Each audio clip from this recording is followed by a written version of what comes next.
नमस्कार जी, मध्य प्रदेश छत्तीसगढ़ देख रहे हैं आप। मैं अवधेश कुमार आपकी आवाज की शुरुआत करते हैं। आपकी आवाज में आज बात करेंगे स्लॉटर हाउस की। भोपाल में नए स्लॉटर हाउस को लेकर जमकर हंगामा हुआ। सड़क पर 20 गांव के लोग उतर आए। नगर निगम की सभा में कांग्रेस और बीजेपी के पार्षद दोनों हंगामा करने लगे।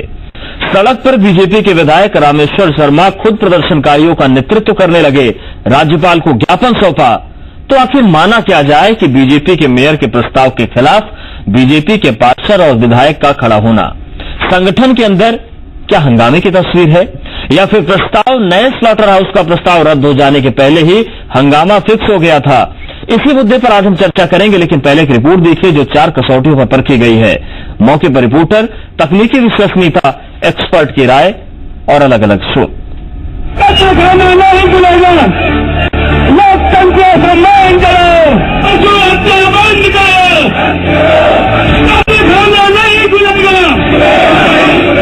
भोपाल के आदमपुर में स्लॉटर हाउस का विरोध, हंगामा और प्रदर्शन।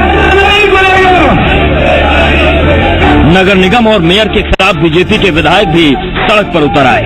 अपनी ही पार्टी के मेयर के प्रस्ताव का विरोध शुरू हो गया।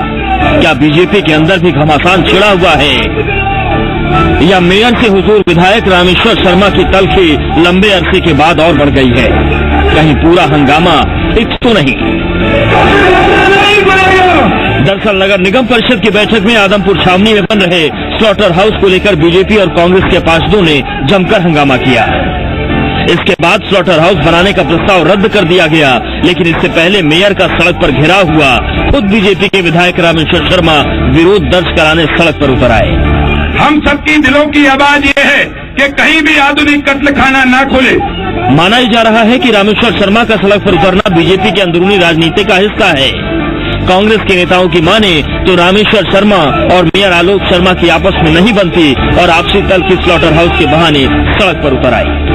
हमने इसका विरोध किया, हमने पुरजोर तरीके से विरोध किया। हम जनता के साथ खड़े हुए और जनता ने आंदोलित होकर इनके बात इनके गूंगे बहरक कानों तक पहुंचाई। पूरे भारतीय जनता पार्टी के पार्षदों ने गदर करके प्रस्ताव को पारित नहीं होने दिया।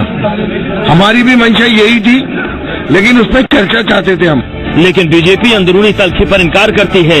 बीजेपी के प्रवक्ता के मुताबिक रामेश्वर शर्मा ने जनभावनाओं का ख्याल रखकर अपनी बात रखी।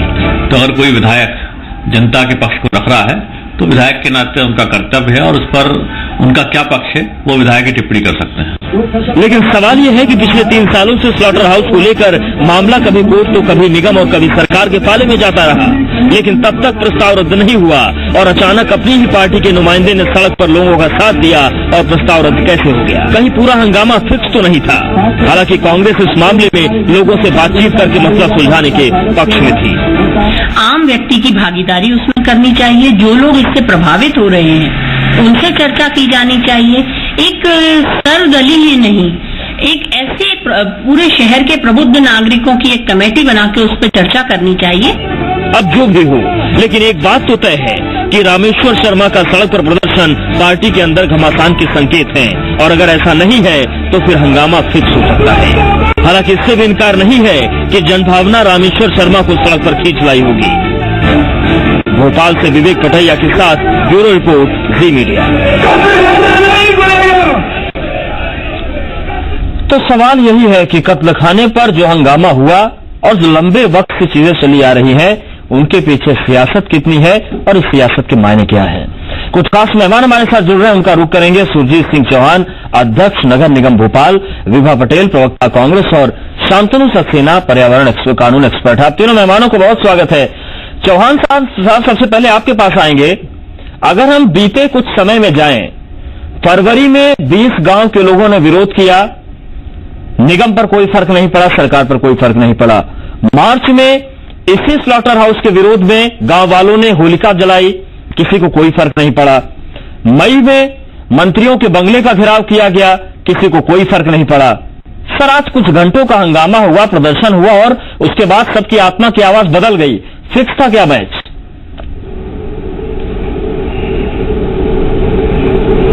मैच का तो आज कहीं मुझे जानकारी कहीं मैच चल रहा था, लेकिन नगर निगम परिषद की जो बैठक थी वो बैठक निर्धारित थी, और निर्धारित बैठक में एजेंडा भी निर्धारित होता है, परंतु जिन विषयों पर आदमपुर छावनी की आप बात कर रहे हैं, स्लॉटर हाउस की, उससे संबंधित जो प्रस्ताव आया था जी, उस प्रस्ताव पर चर्चा हुई और चर्चा में जो निर्णय आया वो आपके सामने है। सर लेकिन लंबे समय से जनभावनाएं सामने आ रही थी और जिस तरीके से चीजें बदल रही थी, ये वाकई जनता का दबाव था या एक चीज और भी सामने आ रही है कि आपसी टकराव भारी पड़ा जो रोड पर आ गया बीजेपी का?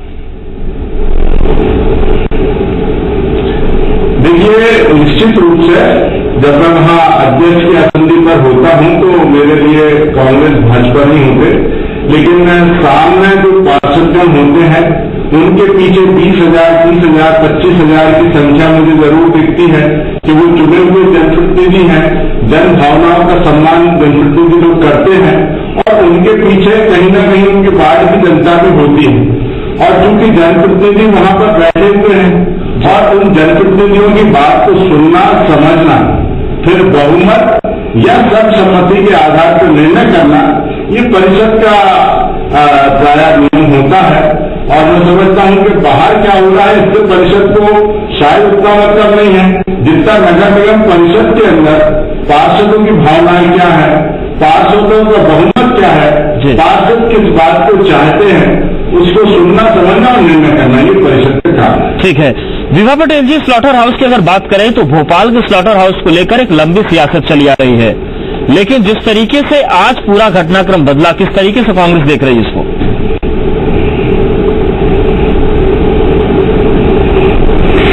देखिए, भारतीय जनता पार्टी की जो परिषद है और जैसे महापौर एक भारतीय जनता पार्टी के हैं और विधायक भी यहाँ पर भारतीय जनता पार्टी के जो हैं, उनके बीच में जो द्वंद है वो किसी से भी छुपा हुआ नहीं है। एक विधायक के क्षेत्र में यदि कोई काम महापौर जी कराना चाहते हैं तो उनसे वो वहां पर भूमि पूजन के लिए नहीं जा पाते हैं। वहां योजनाएं अगर यदि क्रियान्वित होनी है तो उन योजनाओं पर प्रतिबंध लग जाता है, क्योंकि वहां पर विधायक एक छत्र साम्राज्य बनाना चाहते हैं। दरअसल ये जो एक द्वंद है कि कौन बड़ा, वो बहुत बड़ा द्वंद भारतीय जनता पार्टी में चल रहा है। यदि उनमें दोनों में विधायक और महापौर में सामंजस्य होता तो योजना सोच समझ के बनाई जाती, प्रस्ताव सोच समझ कर लाया जाता और एक बार प्रस्ताव परिषद में आने के बाद ये स्थिति नहीं होती कि उन्हें खुद यू टर्न लेना पड़ा। वैसे यू टर्न लेने की भारतीय जनता पार्टी की आदत कोई नई नहीं है, लेकिन फिर भी मैं ये कहना चाहती हूँ कि जब भी कोई योजना बनाई जाती है वो सोच समझ के बनाई जाती है। महापौर जी भी यदि प्रस्ताव बनाकर लाए थे तो उन्हें ये विश्वास था कि इस प्रस्ताव पर चर्चा होगी और उसके बाद उनका जो प्रस्ताव है, जो योजना को वो क्रियान्वित करना चाहते हैं, वो क्रियान्वित की जाएगी। लेकिन वर्चस्व की जो लड़ाई भारतीय जनता पार्टी में चल रही है, उस वर्चस्व की लड़ाई के चलते विधायक ने जो विरोध किया है वो केवल विरोध स्लॉटर हाउस का विरोध नहीं है, वो महापौर का विरोध है, क्योंकि योजना उनके द्वारा बनाई गई और वर्चस्व की लड़ाई में वो अपना वर्चस्व दिखाना चाहते थे। इसी के चलते ये यू टर्न लेने के लिए भारतीय जनता पार्टी को बाध्य होना पड़ा है और ये एक प्रायोजित कार्यक्रम था जिसमें वो ये दर्शाना चाहते थे कि हम तो योजना बनाकर लाए लेकिन योजना पास नहीं हो पाई। लेकिन दरअसल ये पूरा का पूरा जो काम था वो प्रायोजित था और उसी के चलते ये प्रस्ताव गिरा है। ठीक है शांतनु जी, सियासत तो अपनी जगह है, आरोप प्रत्यारोप चलते रहते हैं, डिबेट में आगे बढ़ेंगे तो फिर चौहान साहब से चलेंगे, उनसे जवाब लेंगे। लेकिन अगर नगर निगम प्रस्ताव लेकर आता है, आदमपुर छावनी में स्लॉटर हाउस बनाने की बात होती है, अगर रिहायशी इलाके के पास बनता है या रिहायशी इलाके में स्लॉटर हाउस बनता है, कितना बड़ा नुकसान होता है पर्यावरण को, खासतौर से जो लोग आसपास रहते हैं उनको?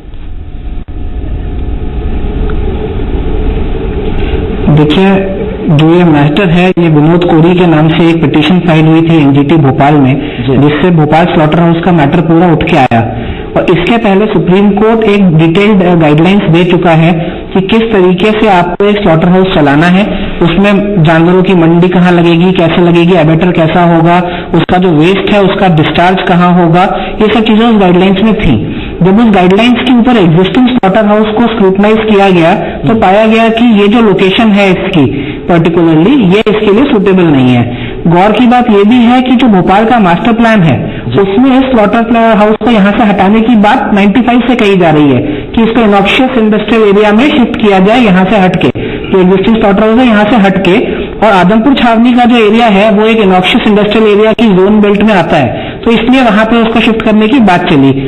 पहले भी जब इसको स्लॉटर हाउस को शिफ्ट करने की एनजीटी ने डायरेक्शंस दिए, उस समय भी यह हुआ कि इसको नहीं शिफ्ट करा जाए, पे बात हुई, म्युनिसिपल कॉर्पोरेशन सुप्रीम कोर्ट तक भी गया, लेकिन उन्हें वहां से भी कोई रिलीफ नहीं मिला।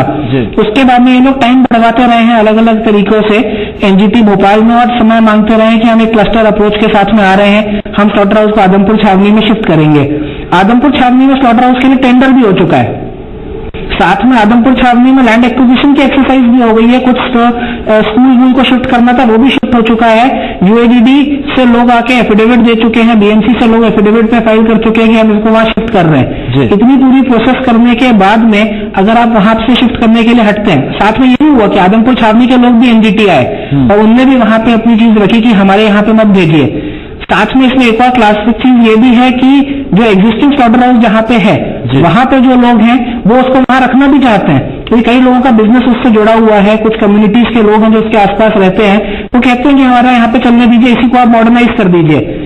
तो आज की तारीख में इस स्लॉटर हाउस के मॉडर्नाइजेशन के लिए, इसके वेस्ट डिस्पोजल के लिए पेनल्टी के द्वारा 1 करोड़ रुपए भी जमा कराया जा चुका है पीसीबी के पास म्युनिसिपल कॉर्पोरेशन द्वारा।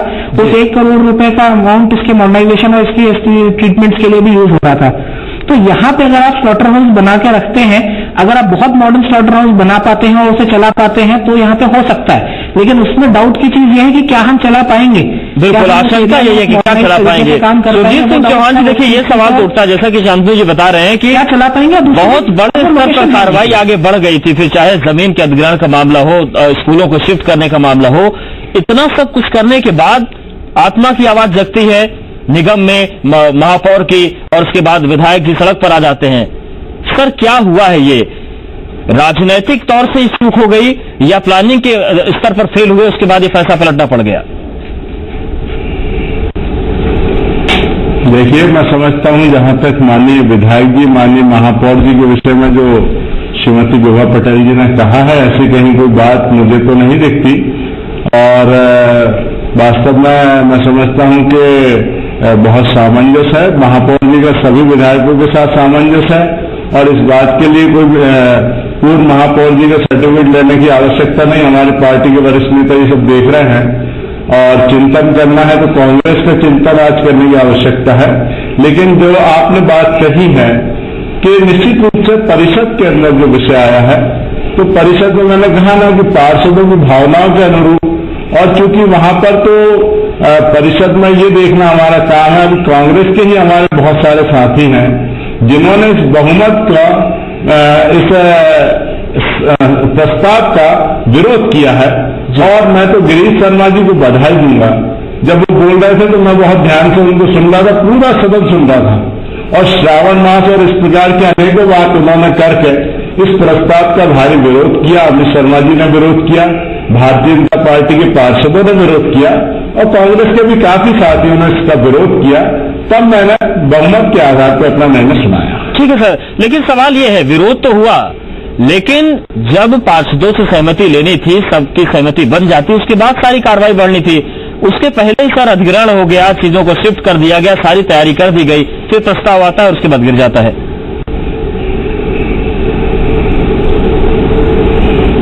प्रस्ताव पे चर्चा हुई है, भरपूर चर्चा हुई है। जहां तक माननीय न्यायालय की बात है, तो माननीय न्यायालय, हरित न्यायालय का सभी उनका बड़ा सम्मान करते हैं, बहुत रेस्पेक्ट करते हैं। और निश्चित रूप से ये प्रस्ताव जब आया तो ये भी सबके ध्यान में थी बात, और इसलिए सब ऐसा नहीं कि उनके न्यायालय के जो फैसला है उसके सम्मान की जरूरत, लेकिन अपनी अपनी भावनाएं थी वो लोगों ने व्यक्त की है, अपना अपना विरोध था वो उन्होंने व्यक्त किया है। और मैं समझता हूं कि जो स्वाभाविक प्रक्रिया है वो वहां प्रतिक्रिया आई है, और इसीलिए जो निर्णय सुनाया वो उसके अनुरूप ही है। ठीक है, मतलब सभी की भावनाओं का ख्याल रखा गया। विभा जी, जो भी स्वाभाविक प्रक्रिया है सदन में देखने को मिले वो तो ठीक है, लेकिन प्रस्ताव पर सहमति बनाने से पहले ही सारे कोरम पूरे कर लेना, सारी कार्रवाई पूरी कर लेना, क्या ये स्वाभाविक लगता है?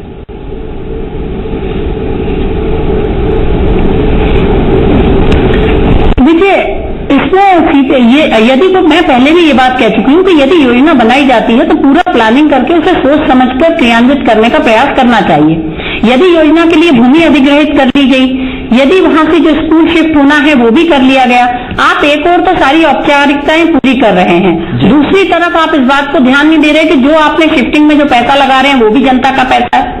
और यदि ये विरोध के स्वर एक ही दिन तो नहीं उठे हैं, पहले से भी कांग्रेस ने इस बात को कहा है कि इसे सोच समझ के आप इसका विस्थापन करें।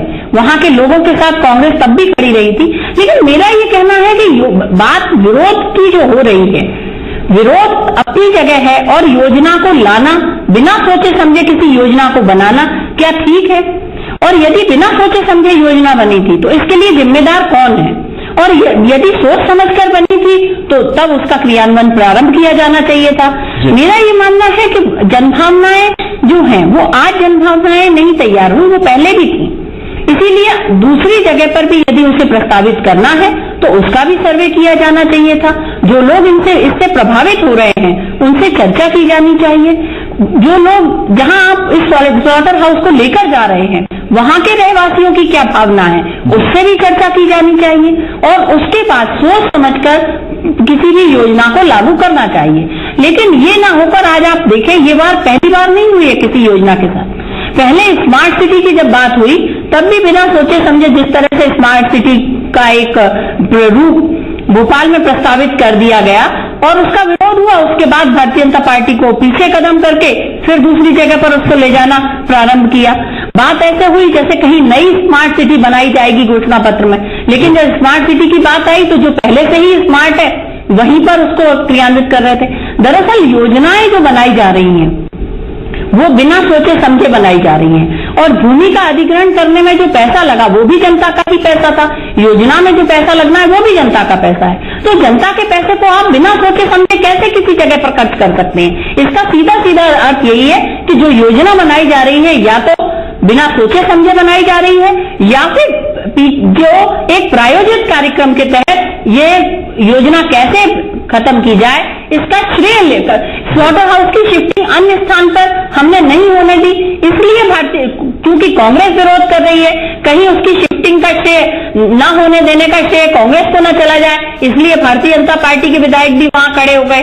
तो ये जो प्रायोजित कार्यक्रम है, आपत्ति इस चीज पर है, आपत्ति इस पर नहीं है कि आप क्या योजना ला रहे हैं, क्यों ला रहे हैं, लेकिन जिस तरह से आप उसे क्रियान्वित करना चाह रहे हैं, आप जनता के पैसे को एक स्थान पर लगाते जाते हैं और फिर एकदम से कदम पीछे ले लेते हैं।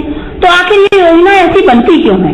मेरा ये मानना है कि योजनाएं सोच समझ के बननी चाहिए और जनता का यदि आप पैसा लगा रहे हैं तो उसे भी आप सोच समझ कर खर्च करें। ये पहली बार नहीं है, आप देखिए प्याज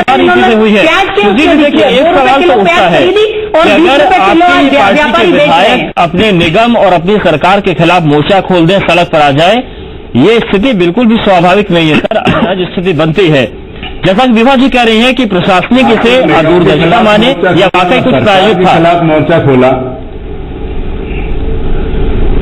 नहीं, मैं समझता हूं ना तो निगम के द्वारा निगम के खिलाफ मोर्चा खोला, ना सरकार के खिलाफ मोर्चा खोला विधायक जी ने। और जो दृश्य मुझे टीवी में दिख रहा है वो आपसे ही मुझे जानकारी मिली है और कि जिसमें रामेश्वर जी अपनी एक बहुत सारी संख्या के साथ रैली में जन समर्थन लेकर चल रहे हैं। तो ये जानकारी मुझे आपके द्वारा चर्चा महापौर जी कर लेते ना। ये सवाल तो यही कि फरवरी में ऐसे जन सैलाब उमड़ा था, 20 गांव के लोग आए, मार्च में होलिका जलाई गई इसी आदमपुर छावनी के स्लॉटर हाउस की, मई में घेराव किया गया मंत्रियों के बंगले का। उस वक्त क्या जनभावना समझ नहीं आई किसी को? नहीं, लेकिन मैं ये भी आपसे कहना चाहता हूं कि नगर निगम में मैं विभा पटेल जी से पूछना चाहता हूं कि आखिर गिरीश जी तो आप ही के पार्टी के हैं, अमित जी तो आप ही के पार्टी के हैं। वही कह रही हूँ कि आपको यही डर लगा कि कहीं गिरीश जी को श्रेय ना मिल जाए या अमित शर्मा जी को श्रेय ना मिल जाए, इसीलिए प्रायोजित तरीके से महापौर जी ने विधायक जी को भी सड़क पर उतार लिया। लेकिन इतना तो बताइए कि इसमें आपको क्या दर्द है कि हमने यदि बहुमत का सम्मान किया है जब आपके समय में हमें दर्द नहीं है। आपकी पार्टी जो प्रायोजित कार्यक्रम चला रही है उस पर आपत्ति है। आप महापौर थे पैसा खर्च श्री सुनील सिंह साहब वहाँ पे अध्यक्ष हुआ करते थे, आपका बहुमत होता था, आप जनता बहुमत के आधार पर आप निर्णय करते थे और शिफ्टिंग शुरू कर देते हैं, भूमि का अधिग्रहण करवा लेते हैं। तब आपको समझ में नहीं आता कि जनभावनाएं क्या हैं, तब आप चर्चा नहीं कर सकते हैं। जनता का पैसा आप बिना सोचे समझे खर्च कर रहे हैं। भूमि अधिग्रहण में किसका पैसा लगाया आपने? स्कूल शिफ्टिंग में किसका पैसा खर्च हुआ? आखिर कहीं ना कहीं जनता का पैसा खर्च हो रहा है। देखिए, जनता का पैसा खर्च हो रहा है तो भोपाल के अंदर विकास भी दिख रहा है। विकास की एक नई इमारत भोपाल शहर में लिखी जा रही है। योजना आपकी सोची समझ के नहीं बनी है। इसका अर्थ ये है कि आपने आधे अधूरे तरीके से विचार किया है, आपने आधे अधूरे तरीके से उस योजना को बनाया है और इसीलिए आज ये नौबत आई है। ठीक है शांतनु जी, जो तस्वीर बन रही है सियासी तौर पर, इससे अलग हटे अगर हम पर्यावरण पर जाएं, अब आगे क्या होगा, क्या अगर संभावनाएं नजर आ रही है? देखिए, एनजीटी ने कभी भी ये नहीं कहा कि आप इस स्लॉटर हाउस को कहां शिफ्ट करिए। एनजीटी ने केवल ये चीज कही कि आप इस स्लॉटर हाउस को यहां से शिफ्ट करिए। कहां शिफ्ट करने की उन्होंने कोई बात नहीं कही। जो कहां शिफ्ट करने की बात है वो ये आती है कि हमारा मास्टर प्लान में लिखा है कि ऑब्नॉक्शियस इंडस्ट्रियल एरिया में होना है, और हमारे पास में आदमपुर छावनी जब मास्टर प्लान बना था 95 का, तब ऑब्नॉक्शियस इंडस्ट्रियल एरिया था। आज आबादी बढ़ के वहां तक पहुंच गई है, वहां लोग रहने लग गए हैं, वहां की जमीन की कीमतें बढ़ गई होंगी, इस वजह से उसे ऑब्नॉक्शियस इंडस्ट्रियल एरिया के आसपास आबादी आ गई, जैसे भानपुर में हुआ, जैसे हर जगह पे हो रहा है। तो उस वजह से ये इशू वहां के लोगों को लगा कि हमारे लिए डिस्टर्बेंस का होगा। वैसे जब वो लोग कोर्ट में आए थे तो उनको भी ये समझाइश दी गई थी कि कोर्ट में एक चीज समझाई गई थी कि भाई ये जो नया स्लॉटर हाउस बन रहा है ये पूरे मॉडर्न तरीके से बन रहा है, इसमें आपकी सारी चीजों का ध्यान रखा जाएगा कि यहाँ पे आपको कोई इससे दिक्कतों का सामना ना करना पड़े। दूसरी चीज ये है कि अगर यहाँ से शिफ्ट करना है स्लॉटर हाउस तो बीएमसी अपने क्षेत्राधिकार में कहीं पे भी उसको शिफ्ट कर सकती है, जहां पे उनको जनभावना का सम्मान होता हुआ मिले उस जगह पे इसको शिफ्ट किया जा सकता है। साथ साथ एक क्लस्टर अप्रोच बन गई है, तो सीहोर, रायसेन, ये भोपाल, ये सब एक क्लस्टर में आएगा। तो अगर चाहे तो इसको जो मॉडर्न स्लॉटर हाउस है इसको सीहोर की तरह, रायसेन की तरह कहीं पे विकल्प कहीं है, ध्यान देना होगा जहां पे लोग करेंगे। सुरजीत जी, वक्त हम एक छोटा सा रिएक्शन आपको लेना चाहेंगे। जो कुछ भी आप तस्वीर बनी, जो फैसला सामने आया, इसमें क्या वाकई ये डर था कि कांग्रेस के जो पार्षद उनको श्रेय न मिल जाए, या फिर आपसी टकराव की बात है वो मुद्दा है, या फिर दूरदर्शिता की बात है? इसमें आपसे पूछता हूं कि यदि कांग्रेस का भी समर्थन वहां हमको मिल रहा है, भाजपा का भी मिल रहा है, तो मुझे क्या करना चाहिए? बहुमत का सम्मान करना चाहिए या अनादर करना चाहिए? मैं ऐसा तो नहीं कर सकता कि जिन 3, 4, 5 लोगों ने जिनने विरोध किया है मैं कह दूं कि हाँ साहब इनका बात ठीक है और मैं गलत तरीके से प्रस्ताव पारित नहीं कर सकता। लेकिन जब सदन में ही बहुमत के आधार पर सड़क पर इतना बड़ा मसला क्यों लगता है? सवाल इसलिए उठे हैं ना। ये मैं समझता हूं कि इस विषय में आप माननीय विधायक जी से बात करेंगे और जन भावनाओं का समर्थन आपको दिख रहा होगा इसमें, वो बात मेरे समझ में आती, लेकिन इस प्रकार की कहीं कोई बात नहीं है। ठीक है, आप तीनों मेहमानों को बहुत शुक्रिया हमारे साथ इस चर्चा में जुड़े, आपने अपनी राय दी। तो कुल मिलाकर तस्वीर जो बनी स्लॉटर हाउस को लेकर, उसमें सियासत भी हुई, नियमों का हवाला भी है, लेकिन तस्वीर जो उभर कर आ रही कई सवालों के साथ आ रही है। हमारा शो आपको कैसा लगा? अपने सुझाव में दे सकते हैं, फेसबुक के जरिए, ट्विटर पर अपनी राय भेज सकते हैं, और व्हाट्सएप के जरिए भी आप हमें हमारे कार्यक्रम के बारे में राय या सुझाव साझा कर सकते हैं।